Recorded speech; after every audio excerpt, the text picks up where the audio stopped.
Lo dejé porque pensé que era aburrido, pero cuando vi la vida que construyó sin mí, entendí que era justo lo que siempre había querido. No suelo escribir este tipo de cosas, pero llevo semanas con un peso en el pecho que no me deja en paz. No sé si busco consejo, comprensión o simplemente la necesidad de soltar todo lo que me está consumiendo. Lo único que tengo claro es que no dejo de pensar en lo que hice, en cómo lo hice, y en lo que siento ahora. Mi nombre es Dana, tengo 27 años, y hace unos meses terminé una relación de 5 años con mi exnovio, Leandro, que también tiene 27. Desde el primer día, nuestras personalidades fueron muy diferentes. Yo siempre he sido extrovertida, me encantan las salidas improvisadas, los viajes de último momento, conocer gente nueva, aceptar invitaciones sin pensarlo 2 veces. Leandro, en cambio, es todo lo opuesto. Prefiere la calma del hogar, leer, cocinar, trabajar en sus proyectos o ver una película tranquilo. No era antisocial, simplemente no disfrutaba de las reuniones grandes, las fiestas o las salidas nocturnas. Durante los primeros años, esas diferencias no me molestaban, incluso sentía que nos equilibrábamos. Yo lo animaba a salir de su zona de confort y él me ayudaba a bajar el ritmo cuando yo parecía una máquina sin freno. Pero con el tiempo, la brecha entre nuestros mundos se fue ensanchando.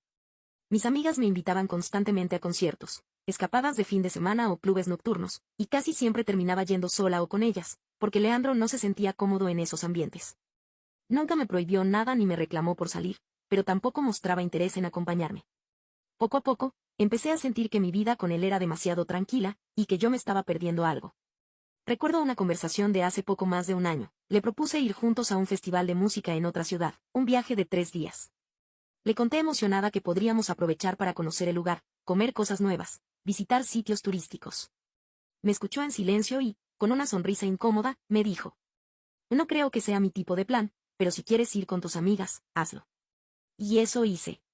Fui con ellas, me divertí en apariencia, pero al volver, no tenía a Leandro para compartir esas experiencias. Empecé a ver que vivíamos vidas paralelas, él en su rutina estable y yo buscando la siguiente emoción. La distancia emocional creció. Yo salía más y más, y aunque él nunca me lo reprochó, lo sentía cada vez más distante. Seguíamos juntos, pero la conexión se debilitaba.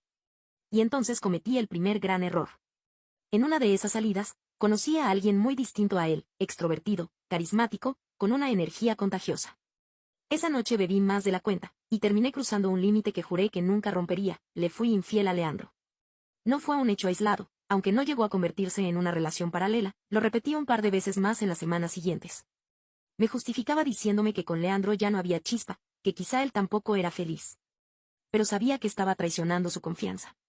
No se lo confesé, en lugar de eso, me distancié aún más. Evitaba verlo, inventaba excusas para no pasar tiempo juntos. Y cuando estábamos frente a frente, me costaba mirarlo a los ojos. Hasta que un día, él me preguntó directamente: "¿Te estás segura de que quieres seguir conmigo?". No supe qué decir. Guardé silencio unos segundos y respondí: "Y creo que no". Fue una conversación breve, sin gritos ni escenas dramáticas. Él asintió, me deseó lo mejor y dijo que esperaba que encontrara lo que buscaba. Me marché con una mezcla de alivio y miedo. Creí que así tendría la libertad para vivir a mi manera, sin sentirme atada, pero en el fondo, una voz me decía que acababa de destruir algo valioso, aunque no fuera perfecto. Los primeros meses después de la ruptura fueron como esperaba: fiestas, viajes, nuevas personas.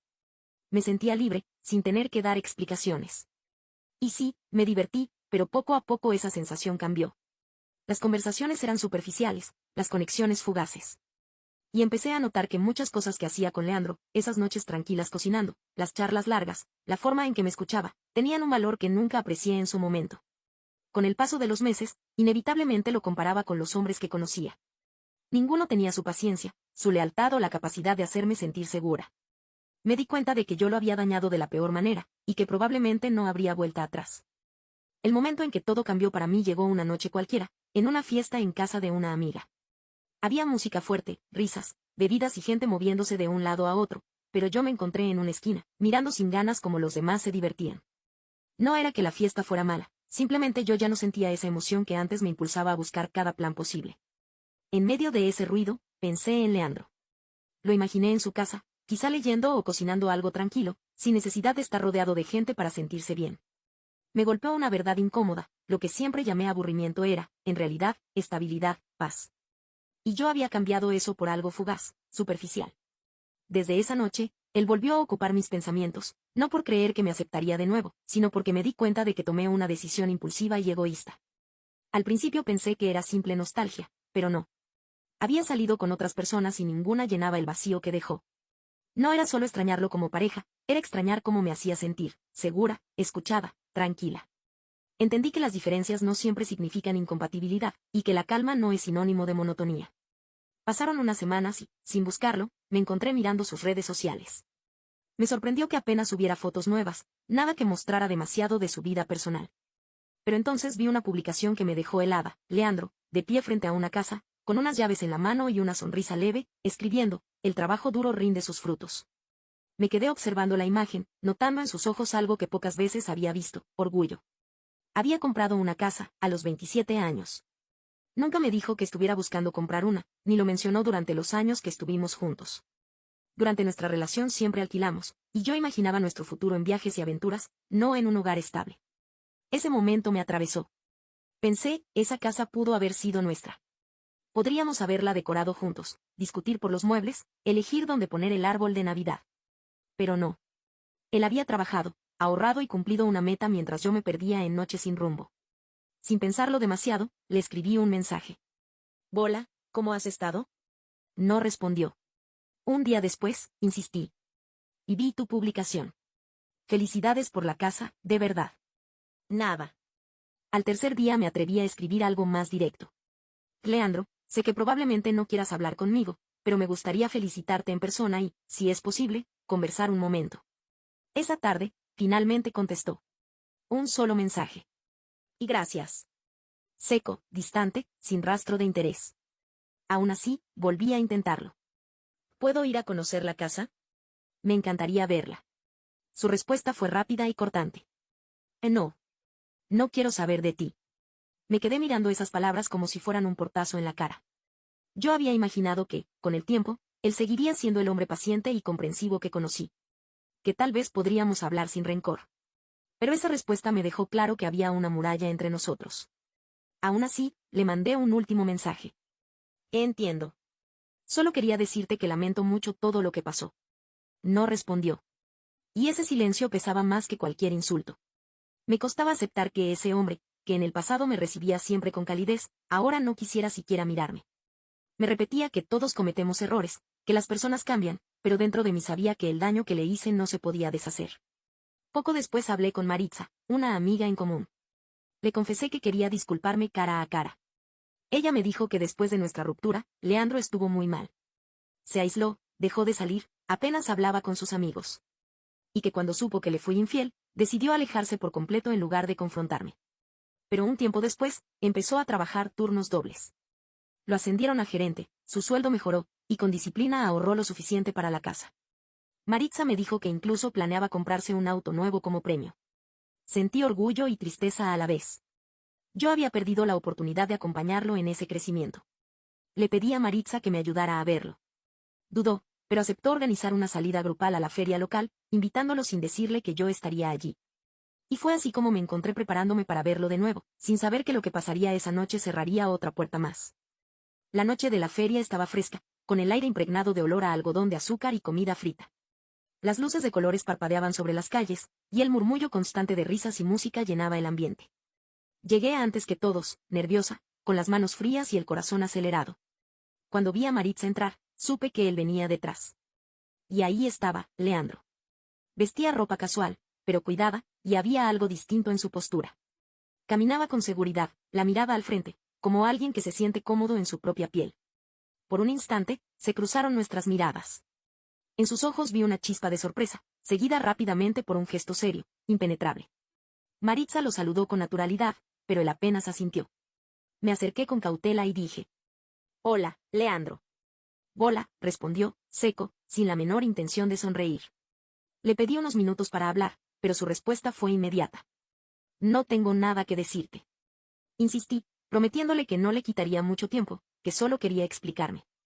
Finalmente, con evidente incomodidad, aceptó a regañadientes y nos apartamos un poco del bullicio, hacia una zona menos concurrida, donde unos bancos quedaban medio a oscuras. Empecé a hablar. Le dije que sabía que lo lastimé, que no esperaba su perdón, pero que quería que supiera que lo lamentaba de verdad. Le conté cómo me sentí después de dejarlo, cómo entendí que lo que yo llamaba aburrido era, en realidad, estabilidad y amor. Durante todo mi discurso, Él me escuchó en silencio. Ni una interrupción, ni una reacción evidente. Su rostro estaba relajado, pero sin mostrar emoción alguna. Eso me ponía más nerviosa. En un momento, mi voz empezó a quebrarse, las lágrimas me nublaron la vista y me encontré llorando frente a él, confesando que no había pasado un solo día sin pensar en lo que perdí. Me acerqué un poco más, con la absurda esperanza de que todavía hubiera algo entre nosotros. Sin pensar, intenté besarlo. Él se apartó de inmediato, no con violencia, pero sí con una firmeza que me heló la sangre.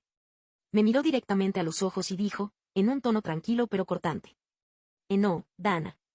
No quiero volver a verte. Sentí que el corazón se me desplomaba. Nunca imaginé que me rechazaría así, tan directo, tan seguro. Durante años había sido mi refugio, y ahora era un muro frío. Se dio media vuelta y se perdió entre la multitud de la feria sin mirar atrás. Me quedé allí, inmóvil, con las lágrimas cayendo mientras el ruido y las luces parecían desvanecerse. Maritza regresó unos minutos después. No hizo falta que le contara lo que había pasado, mi cara lo decía todo. Caminamos juntas hasta la salida, en silencio. Esa noche entendí que no solo había cerrado una puerta, la había sellado para siempre. Pero, aunque me prometí dejarlo en paz, los días siguientes mi mente no dejó de repetirme que no lo había intentado todo. Quería hablar con él sin gente alrededor, en un momento más íntimo. Y esa obsesión me llevó a planear un último encuentro, uno que terminaría de arrancarme cualquier ilusión. Sabía más o menos a qué hora salía del trabajo, así que una tarde fui hasta allí y lo esperé a distancia, escondida detrás de unos autos estacionados. Cuando lo vi salir, llevaba una mochila al hombro y caminaba con paso rápido, como alguien que solo quiere llegar a casa. Lo seguí a cierta distancia, cuidando de que no me notara. Era de noche y las calles estaban tranquilas. Después de unos minutos, llegamos a su nuevo barrio, calles limpias, casas modernas, jardines cuidados, farolas que iluminaban con una luz cálida. Todo se sentía diferente a lo que habíamos compartido en el pasado. Vi cómo entraba a una casa de fachada elegante, con ventanales que dejaban ver una sala amplia y acogedora. Me quedé unos segundos contemplándola, imaginando cómo habría sido si ese lugar hubiera sido nuestro. Me invadió una punzada de tristeza, seguida de una sensación incómoda de estar fuera de lugar. Respiré hondo, tomé la pequeña bolsa de regalo que llevaba y caminé hasta la puerta. Dentro había sus chocolates favoritos, los que solía comprarle en ocasiones especiales. Golpeé suavemente y esperé. Cuando abrió, su expresión pasó de sorpresa a una dureza absoluta. ¿Qué quieres?, preguntó, sin molestarse en disimular su incomodidad. Le tendí la bolsa. Solo quería darte esto, y decirte una última vez que lo siento. No la tomó. No apartó la vista de mis ojos, pero lo que vi en ellos fue una frialdad que jamás había sentido de él. Dana, si vuelvo a ver tu maldita cara frente a mi casa, voy a llamar a la policía y a poner una orden de alejamiento. Me quedé inmóvil. No alzó la voz, pero su tono fue tan firme que me dejó sin aire. Entendí que ya no quedaba ni un fragmento de lo que habíamos sido. Sentí las lágrimas acumulándose, me giré y caminé hasta la calle principal. Solo cuando estuve lo suficientemente lejos para que no pudiera escucharme, dejé que el llanto me desbordara. Por mucho que intenté justificar lo que hice con frases como un error lo comete cualquiera o era joven y quería vivir experiencias, la verdad es que rompí algo que no se podía reparar. Lo que yo interpretaba como frialdad era, en realidad, la protección que había construido para no dejarme entrar nunca más a su vida. Él había aprendido a vivir sin mí, y yo intentaba arrastrarlo de nuevo a un lugar donde ya no quería estar. Entendí, finalmente, que el amor no siempre se acaba por falta de sentimiento. A veces muere porque alguien decide que su paz vale más que cualquier nostalgia. Y yo no fui paz para él. No habrá más intentos, ni planes para verlo casualmente. Mi arrepentimiento no es llave para su puerta, y mi dolor no es su responsabilidad. Lo único que me queda es aprender, aceptar que perdí algo que no recuperaré, y vivir con la certeza de que, a veces, el precio de la libertad mal entendida es demasiado alto. No olvides dejar tu opinión en los comentarios, dejar tu like y compartir este video.